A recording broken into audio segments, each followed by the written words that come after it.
penyebab marah karena perdebatan yang tidak berujung selesai.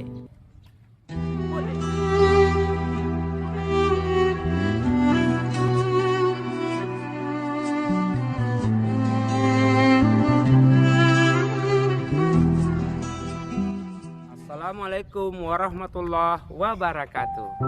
Sahabat, jumpa lagi dengan kami di channel YouTube Pena Kreatif. Kali ini saya akan berbagi tentang marah yang berlebihan atau sering kita kenal temperamental. Fenomena yang terjadi para generasi milenial, generasi muda yang notabene-nya adalah harapan bangsa dan negara, justru saling bermusuhan, berkelahi, tawuran, bahkan terjadi pembunuhan. Artinya apa? Bahwa di dalam sifat manusia ada sifat marah. Sifat marah apabila sudah berlebihan, di dalam istilah agama Islam itu dinamakan ghadab. Sifat temperamental tanpa tahu penyebabnya, marah saja. Sedikit orang salah, marah memuncak.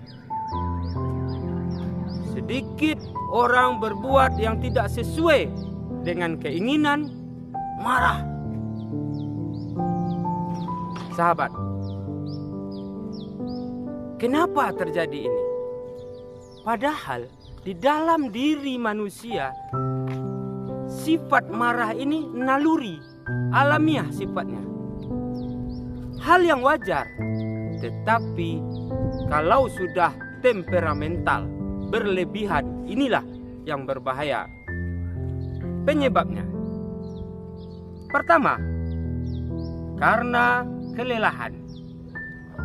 Seseorang manusia kalau sudah terlalu lelah bekerja, lelah untuk berpikir, terkadang itu menyebabkan ada tekanan batin dalam dirinya yang membuat dia itu tersinggung sedikit saja, tidak suka dengan seseorang, langsung memuncak marahnya.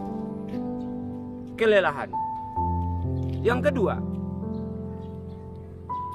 kekurangan beberapa vitamin ataupun mineral yang ada di dalam tubuhnya.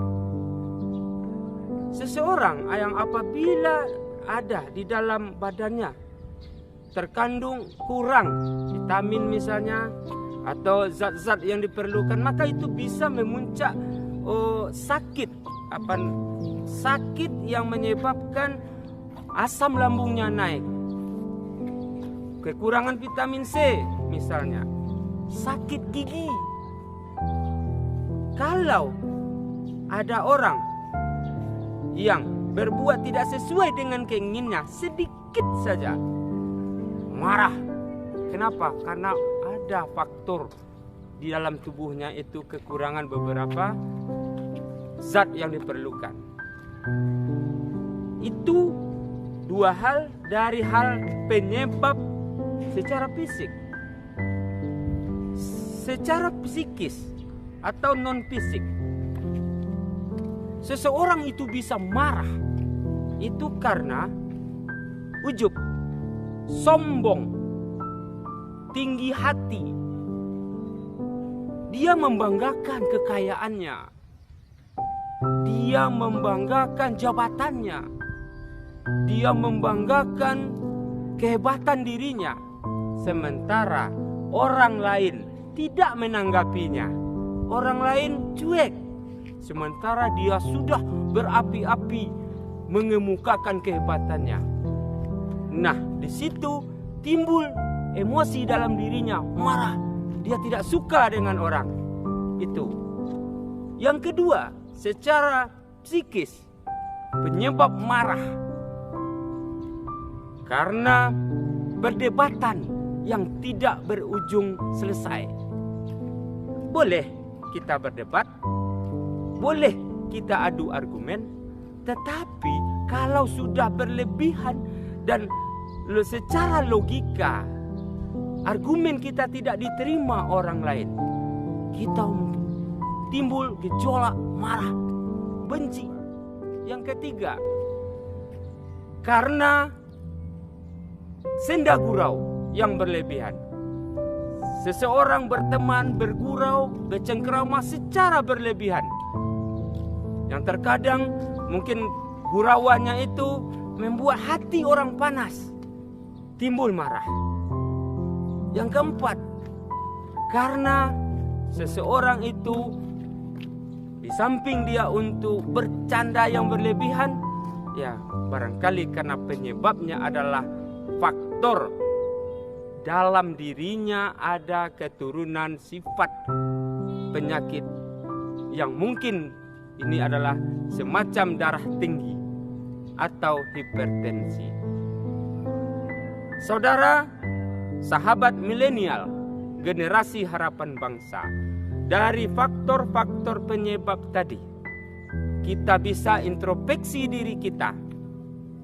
Kenapa ini marah yang terlalu berlebihan?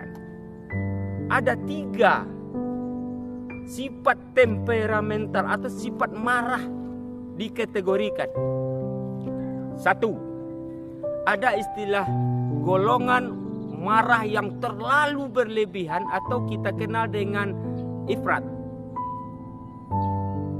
Ifrat ini adalah marah yang tanpa sebab yang jelas marah.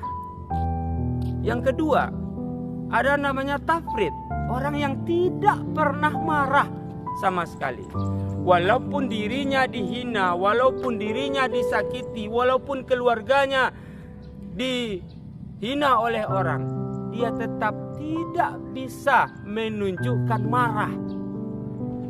Yang ketiga, ada namanya i'tidal, tengah-tengah. Dia bisa marah ketika ada penyebabnya dia marah. Dia bisa sabar, tidak marah ketika menyebabkan penyebabnya dia tidak marah.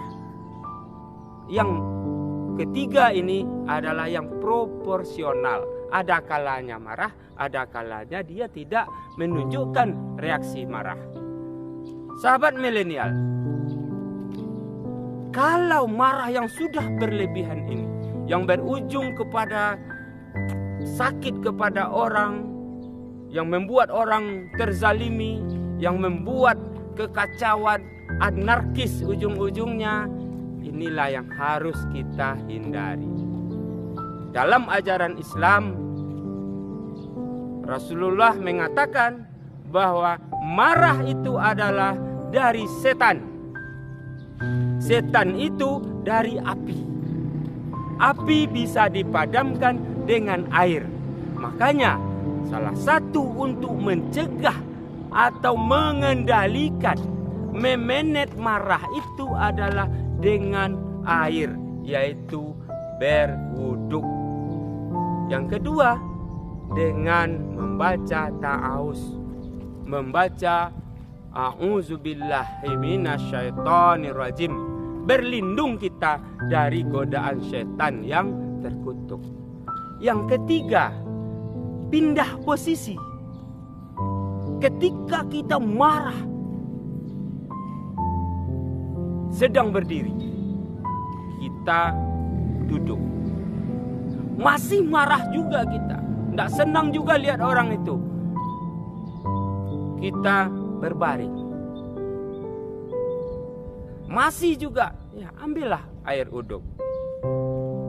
Yang ketiga, diam. Ketika emosi, ketika marah memuncak, kita diam. Nah, inilah bagaimana kita memanage diri kita, generasi milenial, untuk menahan marah ini, mengendalikan. Sahabat, dengan bisanya kita mengendalikan sifat marah, berarti kita bisa membawa diri kita kepada hal yang disukai banyak orang. Yang kedua, kita memperbanyak persahabatan dengan orang. Yang ketiga, kita bisa tidak dimusuhi oleh orang. Yang jelas, Allah, Tuhan yang Maha Esa, pasti akan senang kepada kita sebagai generasi yang mampu mengendalikan marahnya. Sahabat, hati-hati, marah terlalu berlebihan bisa membawa celaka diri sendiri.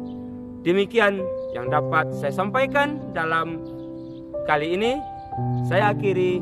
Assalamualaikum warahmatullahi wabarakatuh.